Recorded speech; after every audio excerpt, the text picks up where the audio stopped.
Welcome to Bobby Owsinski's Inner Circle. I'm Bobby Owsinski, and this is a show all about music, music production, and the music business. My guest today is voiceover artist Andrew Peters. But first of all, Spotify is making hardware. Yeah, they're going to be making a voice controller for the car, and reportedly it will be called Spotify Voice. It's going to sync via Bluetooth, and supposedly it has preset buttons on it that correspond to playlists. This is going to retail, again, reportedly, for around $100. Now, when I look at this, I think, wow, this is a response to Amazon. One of the things that's really pushed Amazon Music forward is voice activation, voice control. What ended up happening is, since Echo came out, and Echo Dot and all the variations, Amazon Music has really done well because they believe, and I think it's probably true, of voice activation. So Spotify sees this, and Spotify is going to try the same thing, only in the car. Now, I'm wondering if this is a good idea. If people are actually going to spend another $100 just so they can talk to Spotify. I can usually get what I need done via Siri and Apple CarPlay, at least in my car. But on the other hand, if you have an older car that doesn't have that type of interface, then this might be right up your alley. So we'll see what happens. Some companies that provide services are not good at doing hardware. Google, for instance, every time Google comes out with a hardware product, it just doesn't seem to take off. Their online services are great, but they haven't gotten a handle on hardware yet. It's much more difficult than you'd think. So let's see what happens with Spotify. No timetable on when it's due except sometime in 2019, and it might even roll out first in India, of all places. That'll be the beta test. Spotify is only now launching in India, so it might be a good test bed for them.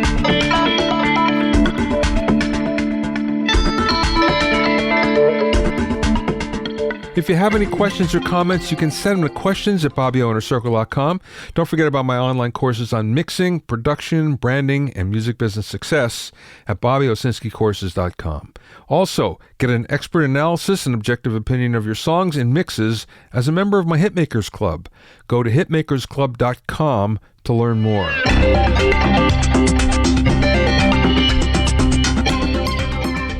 Now here's something exciting for everyone that's listening. If you have tinnitus, like I do, a group of researchers from the University of Michigan have found that with the combination of earbuds and stick-on electrodes, they can slowly train the brain to tune the ringing out. And what they found in a double-blind test is that most users got up to 12 dB of reduction of the tinnitus, and there were actually a few where it was completely gone. But the big thing is no one got worse. Now, you may think, what is this exactly? Okay, this works on nerve activity and not on any kind of physical damage. It's not invasive. It just works on nerve activity. So with the earbuds, it sends a tone out that matches the frequency and volume of the tinnitus, and then it applies small impulses. You have to wear this for 30 minutes a day, but it looks like it works. The problem is, this is still just in research, and it's not commercial yet. So, all of you tinnitus sufferers, I share in your suffering, and we have to wait a little bit longer before some help arrives. My guest today is Andrew Peters, who started as a popular radio personality and eventually transitioned to television as a host of Australian music shows like Rock Arena, Trax, Simulrock, the Live Aid broadcast, and an interviewer for the MTV special Australian Made. After 20 years on radio and television, he became a full-time voiceover artist, and he's become one of the top voice actors in Southeast Asia, Australia, and New Zealand. His voice is heard by millions every day as the current network voice for Channel News Asia, Dubai Eye 103.8, Radio M Classic Rock, and on numerous television, radio, and corporate spots. In the interview, we talked about Andrew losing his North London accent in order to get a job in Australian radio. We also talked about making the transition into television, the learning curve required for voiceover work, some cool voiceover tricks, the difference between Australian and American home studios, and much, much more. Andrew and I spoke via Source Connect Now, from his home in Australia, where it was truly a pleasure to listen to his big booming voice. So, Andrew, tell me how you got into the business. Actually, you know what? Let's go back to the beginning. You're from the UK. Where are you from? I grew up in Hertfordshire in the UK, so slightly north of London, and which was an issue when I came to Australia, but we'll probably cover that after, because accents are an issue, or certainly were an issue in this country when I got here. But I grew up in Hertfordshire, born in the late 50s, two older brothers, so I was exposed to a lot of music through the 60s. Of course, you saw the Beatles on Ed Sullivan. I saw the Beatles on Sunday night at the London Palladium, which was the weekly entertainment show. That was their first television appearance from memory. But I was never really a fan of the Beatles, I have to say. One brother was and one wasn't. So I had a mod and a rocker in the house. So one rode a motorbike and one rode a Vespa.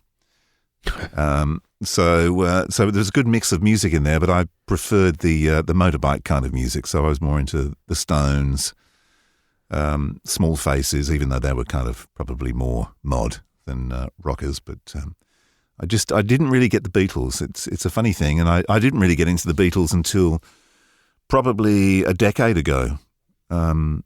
Once it was like looking back and listening to them with fresh ears and an adult brain, I guess. I don't know. I don't know what the difference is, but I certainly wasn't attracted to them in the beginning. Were you getting into radio when you're in the UK, or did that all happen after you moved to Australia? That was when I moved to Australia. So that's where the accent was an issue, because I came here in 1974. I was hoping to stay in the UK, but my parents decided they wanted to move to Australia. My eldest brother, had moved here a few years before. And I was at that sort of, I'm leaving school, I'm 16, I want to go to art school, they want to come to Australia, what do I do? So, it's difficult, because back then, it's not like now where you jump on a plane and 24 hours later you're on the other side of the planet. It was a bit more taxing and certainly more expensive back then. So we boarded ship and a month later arrived in Adelaide.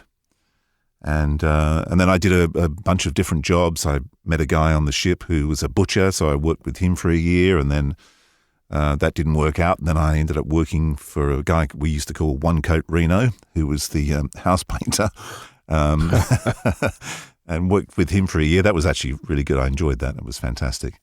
Working on building sites and hanging out with guys. It was good. I then got fed up with being dirty, so moved into sales, which was probably a really good grounding for what I'm doing and what I ended up doing. Because as you know, like most of what we do is certainly a major part of its or component is sales orientated. Yeah. But I'd always been into music. When I was a kid, I turned my wardrobe into a little radio studio and played records in there and listened to Radio Luxembourg and loved music. I was into, Roxy Music and Sparks and Slade and all different music. So, and because I can't play anything, the only thing I could ever play, the only instrument, was a turntable. So the logical choice for me was, because I loved music, couldn't play an instrument, was get a job on a music radio station. And so I found a guy in Adelaide who said, "Yeah, I'll put you through radio school, but you've got to lose that accent, because you'll never work. You'll never work with that." And because I had a North London accent, so I talked a bit like that. You know what I mean? And so we did, and it took 3 months, which was, when I think about it, was quite amazing. So I'd gone from a North London accent to an Australian accent, and within 3 months was working on a regional station in Australia. Wow. That's fast, isn't it? That was very quick. And I worked, because country radio, as we call it here, some guys used to do years, like 4 or 5 years before they got a city gig. And I did 2 years in the country. I did 1 year doing nights in a small town and then a bigger city, and I did breakfast, and then got poached and headed back to Adelaide and worked there. And it was at the time when FM radio began, commercial FM radio in Australia, which was quite late. It was 1980. And I heard it, and I thought, that's where I want to be, because it was very cool music. It was heavy, huge playlists, fantastic. Was there actually playlists, or was it fairly open? Because here in the States, when FM radio became commercial, one of the best things about it, and it'll probably be never reproduced here, is the fact that it was open to the DJ to decide what to play. And as a result, the audiences tuned in for the DJ's tastes. Yeah, it didn't happen here. We were pretty heavily formatted. In fact, we were extremely formatted. I can remember being threatened to be fired because I discovered this new act called K.D. Lang and the Reclines, and with the song Turn Me Round, and I thought, this is fantastic. So I played it out of the 4 o'clock news, and after my shift, I was called into the office, like, don't ever do that again. You play that song again, and you do that again, you're fired. And of course, red rag to a bull. And so the next day, I came out the news and said, yesterday I played this great song, and I was told if I played it again, I'd be fired. So let's see what happens, and played it again. And I was in a bit of trouble, I must admit, but it's a great song. But so that was my radio days, and also working in television. So after 2-3 years of working in city radio, I got a call from a TV producer, a guy called Chris Noble, and he had just got the ABC, which is our national broadcaster, to approve this new music show that was going to be on a Tuesday night at 10 o'clock, and it was like an alternative music show. So we had the Sunday night, pop show, the Countdown show, which had a massive audience, but they wanted something for, the people who are into alternative music. And I got a call, did the audition for the TV show, and got the job. And that was horror. I still remember being horrified, being on set for the first time. It's very intimidating when you've got, you're in a television studio with a handful of cameras and people everywhere and makeup and lights. And then to make it even worse, we actually recorded live to tape. Wow. Using, the old paper auto cue, which continually got jammed, and you just see a hand coming across the screen trying to get the auto cue back where it should be. But, wow. But that was a great show. I really enjoyed. That was probably one of the highlights of my career. I must admit, I loved that show. You did stuff for MTV, right? I got a call from MTV, and it was when there was an Australian-made concert. And it was to showcase Australian music, and it went nationally around Australia. It was huge. It had I think probably 10 bands or something. And I got a call from one of the producers from MTV in New York saying, look, we want someone to do interviews of all the bands. And would you do it? And I was like, yeah, cool. Yeah, absolutely. So I did that. And that went out one Thursday evening in New York, or nationally out of New York. And a friend actually called and said, watched you on TV last night. I'm thinking, wow, that's pretty cool.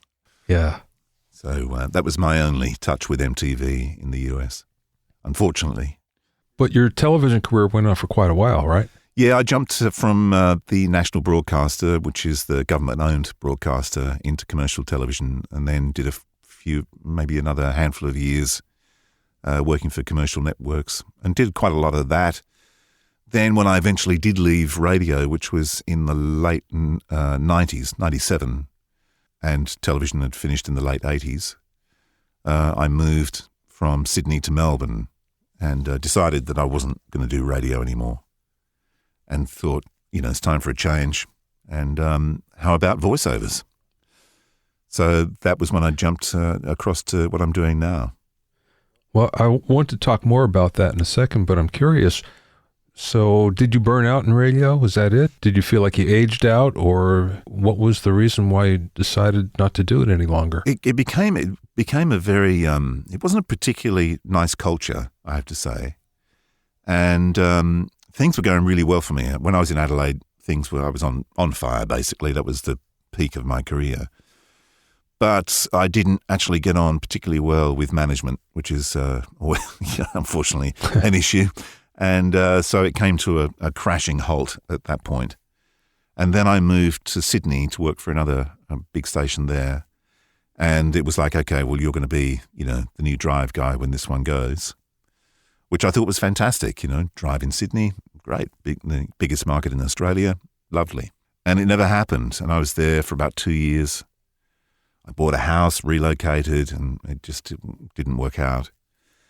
And then eventually that came to a grinding halt. And then I ended up moving to Perth on the other side of the country and worked there for about 4.5 years. But the station was crashing and I just didn't want to go down in the ship, So I quit and went back to the UK for quite a few months. And I'd met a few people who had been travelling. Bob Geldof used to come to Perth and do a drive show for a week every year. And we kind of got on quite well. And I said I was moving to the UK. And he said, okay, when you get there, call me. And I remember sitting down having coffee with him. And he said, what are you going to do? And I said, I'll try and get a job in radio here. He said, well, what have you got to offer? I went, me? He goes, yeah, but what it's going to make them want you? Me?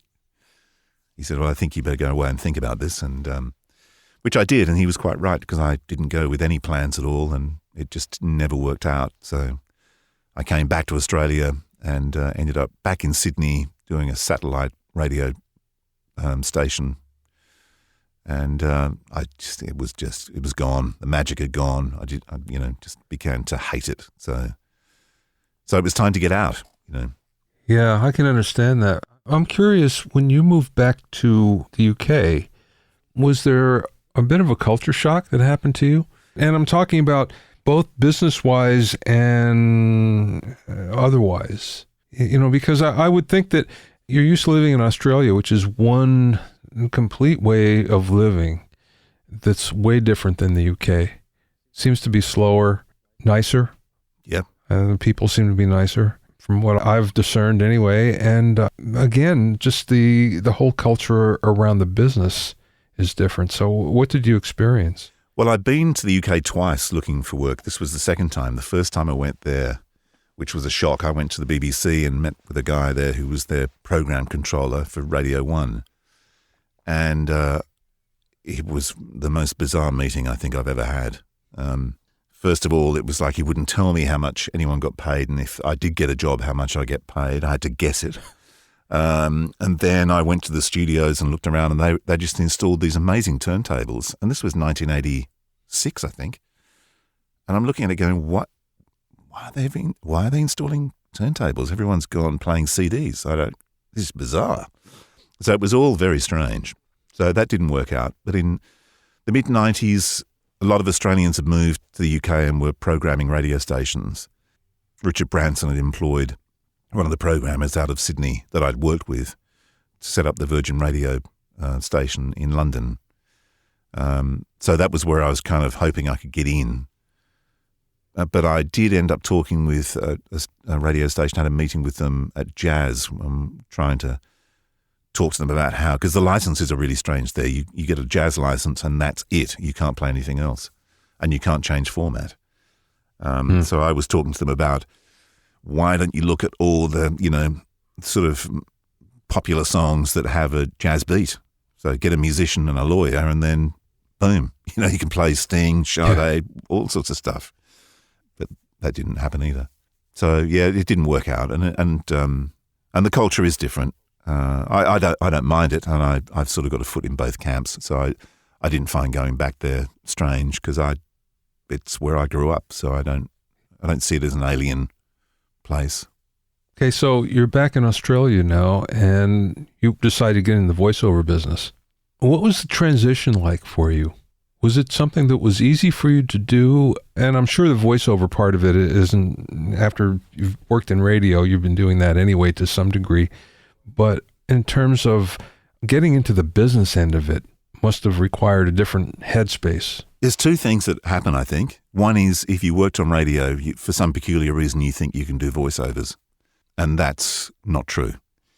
The other thing is you have an agent, which, very few people in radio ever have. So you are reliant on your agent finding work for you.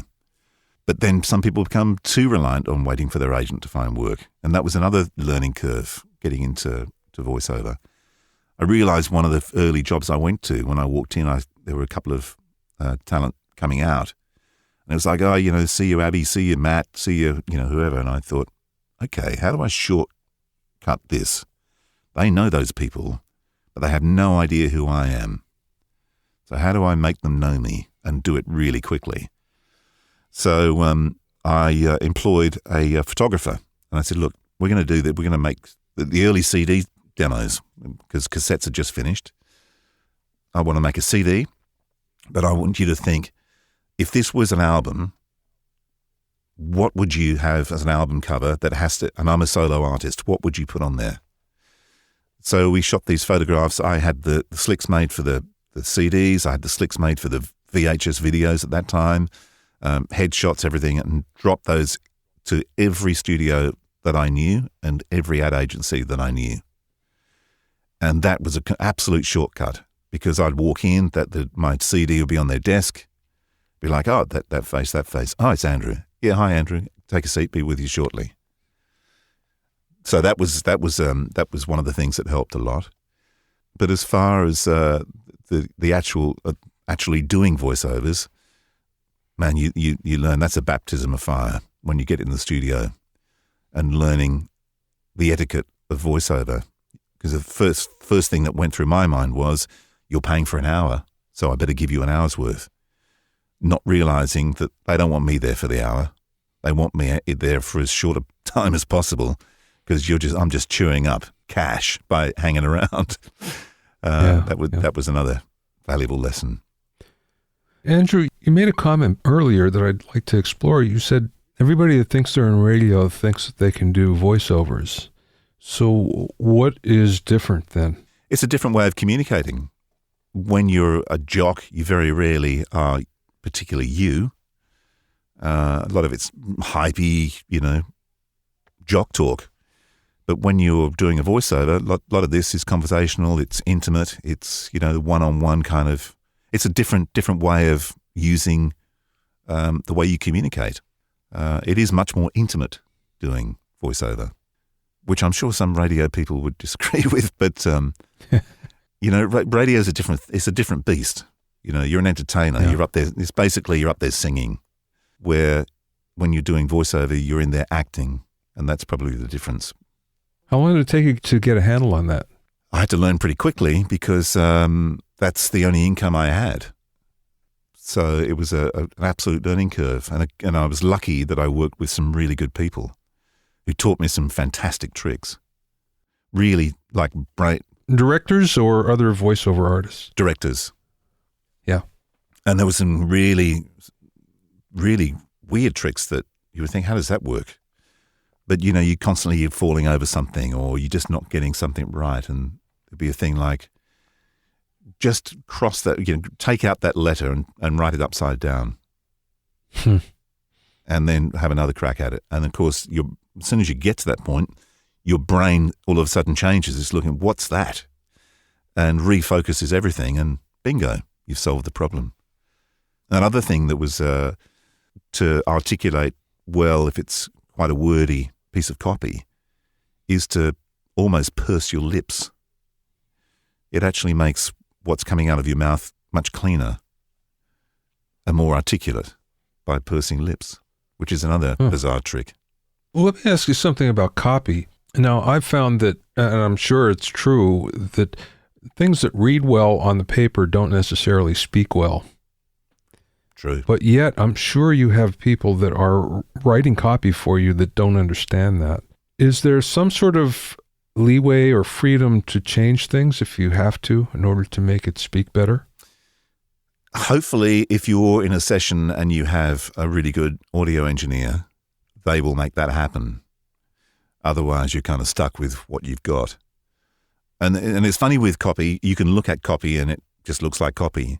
The only time you find out that it's not right is when it doesn't work and you're stumbling. The best copy, you know when you've got great copy when it just flows out, it just comes out. That's great copy. And I could put two bits of copy together and I couldn't tell you why one works and one doesn't. But as soon as you start reading it, you just know, you just feel it. It just works. Is there something to the punctuation that's used and how it's used that makes it easier? And the reason why I say that, Andrew, is because when I do voiceovers for one thing or another here, it's usually some of my product that I'm doing, my courses or whatever, I find that a comma in the right place will make all the difference, because it indicates to me that you should take a breath here. And if you have to actually lay in another part, you can do it fairly easily. Because I think when you see a piece of, like if you read a book and the punctuation's correct, that works really well with a book. But when you're reading copy, there's a different kind of punctuation, and sometimes you have a half a beat somewhere, which if it was a piece of written word, you wouldn't put it there. But it just makes more sense when you're saying it. It's all about and the other thing is giving air, it's like sometimes that piece of air between those two words makes those words really powerful. There's nothing worse than someone with copy that's just overwritten, and then they wonder why it doesn't have the emotion they were hoping for. Where in actual fact, it's the old less is more theory. You can make some amazing statements using very little words, but a ton of emotion will come out of it. Like you just did. Yes, probably. Okay, so what is the one thing that most people don't know about voiceovers and voiceover actors? Well, it's funny, even people who do it, everyone's got their own skill base. And the smart ones are the ones who have a knowledge of just about all of it. I always work on the 80-20 rule of, 20% talent and 80%, BS, basically, which, it takes into consideration everything from selling and marketing and all that kind of stuff. I think I don't know whether a lot of people, especially in this country, understand the relevance of home studios. That hasn't really taken off the way it has in the US, which I find interesting, and I don't know quite why. There is a fear, and there is and I think sometimes Australia, for some reason, is a fearful country. People don't particularly like change, and that doesn't help. The fear of what? Is it the perception that maybe because you're doing it at home in your own studio that it's not professional? I think it's probably more, we're doing it from here, therefore you're taking work away from me, which I kind of understand, because in the old days you'd have to go into a studio. So if someone wanted to do an ISDN from Sydney to Melbourne, the client was in Sydney and the studio was in Melbourne, I would go to the studio in Melbourne, who would then do an ISDN link to a studio in Sydney, so the client could be on the session, Yeah. So there's two studios getting money out of this. Now, of course, if you've got a studio like this, then I just beam into wherever. And in some cases, like a lot of my clients, I don't even talk to them. In fact, some I've never even talked to. I just get copy and, everyone's happy with the way I'm doing it, and that's it. It just comes in. Are you still getting work through an agent? Yeah, I've got an agent in Sydney, which is Scout Voice Management, and then I'm not signed to an agent in the US, but Abrams in New York send me things from time to time. A lot of my clients that are overseas, I look after myself, and that's Channel News Asia out of Singapore. So I'm their network voice, and a radio station in Dubai called Dubai Eye, I do, and then local radio stations or networks, the Triple M network here for their regional stations, and there's 32 of those. I'm the brand voice of that. And then whatever else comes in, corporate narration stuff, whatever, all sorts of things, events, you name it. I'll take it. I'll do it. Yeah, right. Is there something that you don't want to take or you turn down? And I say this only because maybe it's not fun, or it's, and fun meaning it's a lot of work or unnecessary hassle. Does that happen to you? Yes, there are things that I feel that I wouldn't do. And, but it's difficult because you kind of go, well, where do you draw the line? Do I say, I don't want to do McDonald's because I think their food is bad for people? Or do I say I don't want to do a read for a fuel company? I mean, where do you, or palm oil company? I mean, where do you draw that? This is the trouble. Where do you draw the line? I think you've just got to, on the day when it comes in, if you feel strongly enough that something is wrong, inherently wrong, then don't do it. But I'm sure there's plenty of people that were doing politicals in the US that were reading stuff that they didn't feel comfortable doing, but they did it anyway. You're talking about from a moral standpoint. I'm wondering if there's something because of the client being the hassle or the way of working, the physical way of working, perhaps. You know what? It's funny with clients. If there's a client that I find obnoxious, and we've all had them, I've worked on the mantra that I'm going to make that person like me. No matter how hard this is going to be, by the end of this, they will like me. And that pays because their obnoxious side disappears, and you could have a really good client that will come back to you year after year. I like that. But as far as at work, no, I don't usually turn much down at all. I mean, because I like doing different things. If you get stuck doing the same thing over and over, it gets really boring. And some things are a bit of a challenge, but, that's okay. I don't mind a challenge. Andrew, how do you take care of your voice? I don't. I probably do. Well, I don't smoke, so that's a good thing. I used to, but that was many, many years ago. I don't think you're supposed to drink alcohol, but that's certainly something that I do. I don't do any vocal exercises. I probably sometimes eat the wrong foods. Like lactose foods are not particularly good when you do this. Mm-hmm.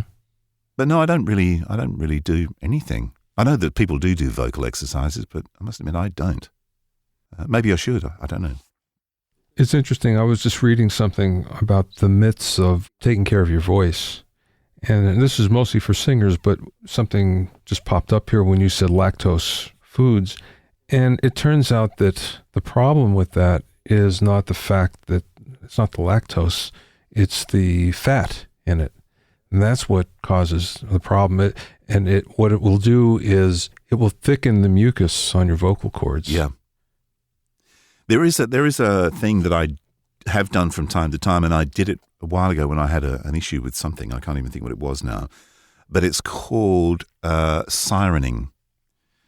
And it's the Still method.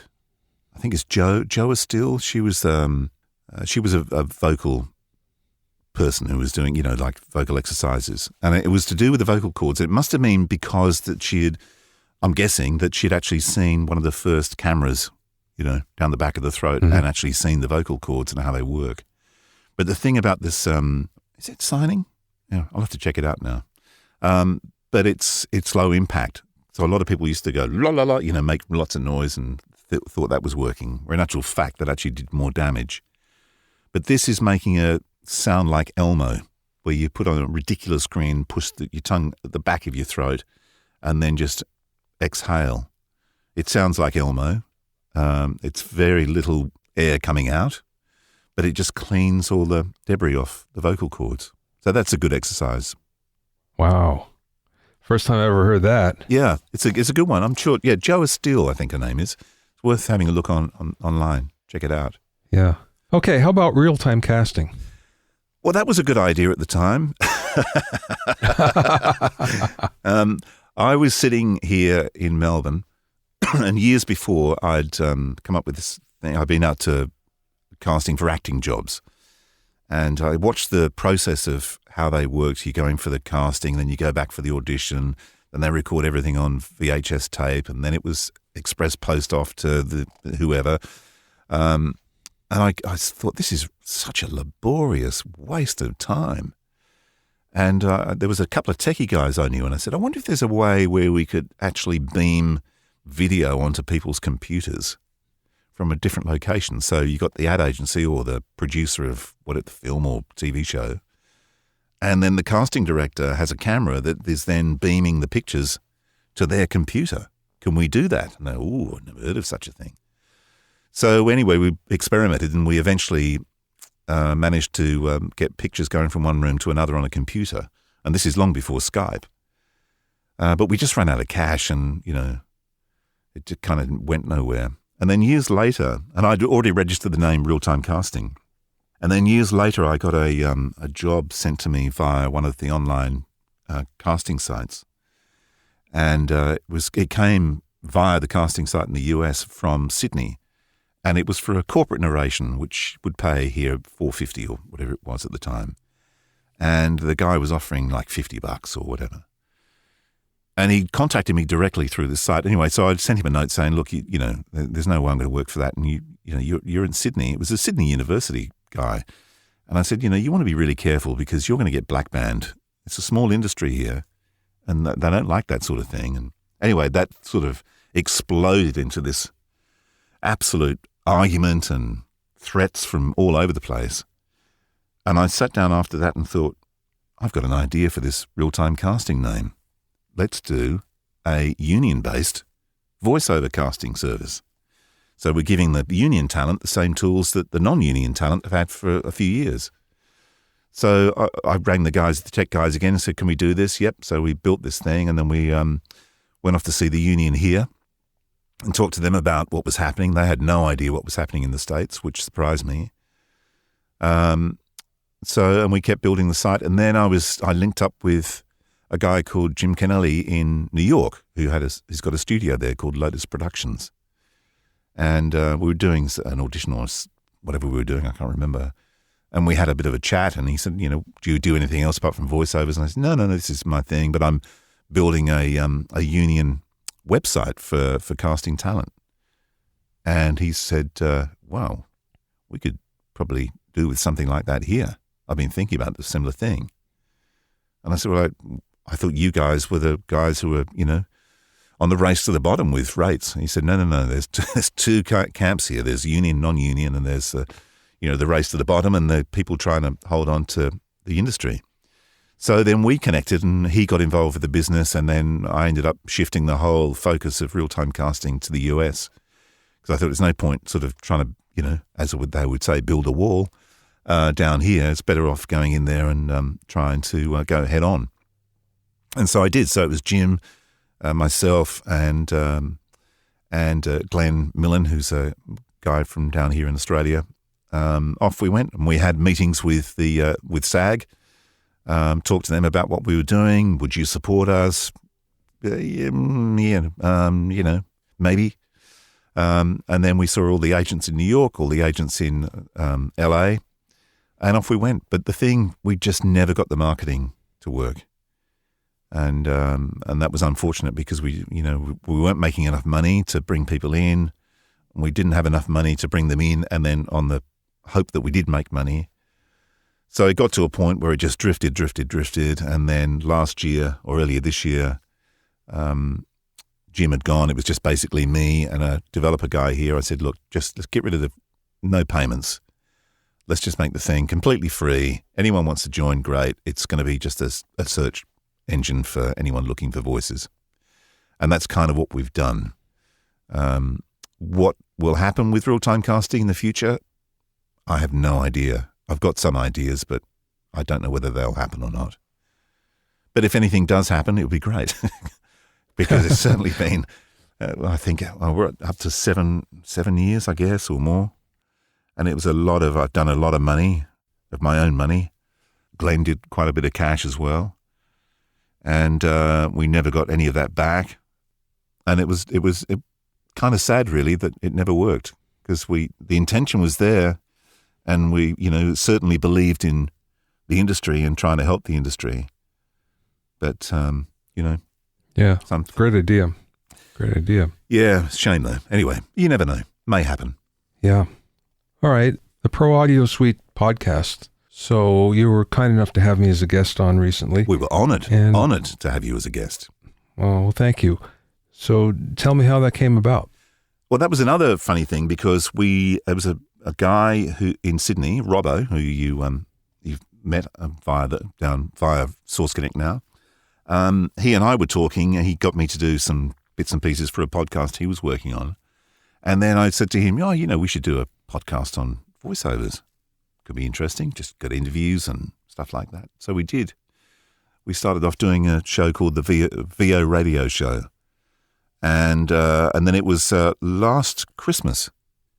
And we'd had George Whittam as a guest, and we'd had Robert Marshall from Source Connect and someone in Chicago as a guest separately. And I said to Robbo, we should get George and Robert on just for like a Christmas special, bit of fun. So we did, and it worked.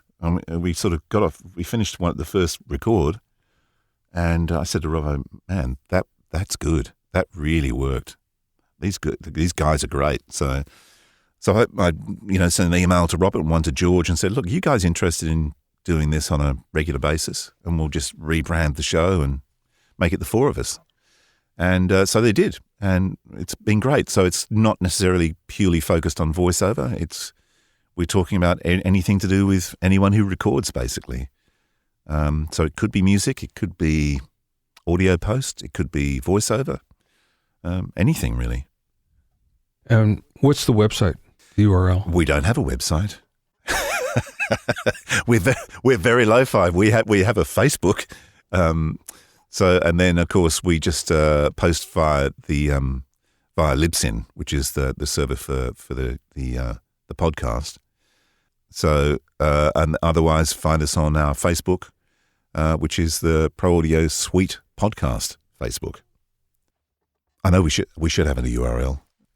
Well, that way you can also get a feed to all the services as well, all the streaming services. Yeah. So it will expand your distribution a lot. Yeah, which is what we need to do. In fact, I've been talking to someone about doing exactly that, and you don't need to go mad either.